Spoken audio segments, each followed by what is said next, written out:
ब्रेकनंतर दुपारच्या बातम्यांमध्ये आपलं पुन्हा एकदा स्वागत। बातमी आहे जळगावमधून। जळगावात मास्टर कॉलनीत थार गाडीशी तोडफोड करत 2 तरुणांना मारहाणही करण्यात आलेली आहे। अवैधपणे गुरांच्या तस्करीला विरोध केल्याच्या रागातून ही तोडफोड आणि मारहाण झाली आहे।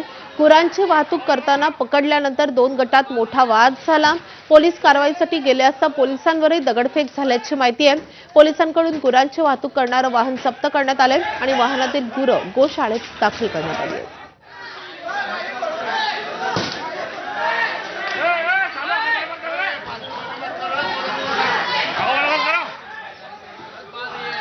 मास्टर कॉलनीमध्ये एक जनावर वाहतूक करणारी गाडी मिळालेली होती।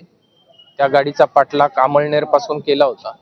तर त्या गाडीचा पाठलाग करून पोलिसांनी ती गाडी जमा करून त्यामध्ये जे गोवंश होते तेही गोशाळेमध्ये जमा केलेले आहेत आणि त्याप्रमाणे त्या संदर्भात एक गुन्हा दाखल करण्याची प्रक्रिया चालू आहे। सदर घटनेनंतर त्या ठिकाणी 2 व्हीलर राहिलेल्या होत्या, 2 2 व्हीलर त्या आणण्यासाठी 2 मुलं गेले होते, तर त्यांना मारहाण झालेली आहे। या बातम्यांसोबतच दुपारच्या बातम्यांमध्ये वेळ झालेली आहे। इथेच थांबण्याची थोड्याच वेळात पुढचे महत्त्वाचे अपडेट्स प्रज्ञासोबत पाहत राहा एबीपी माझा।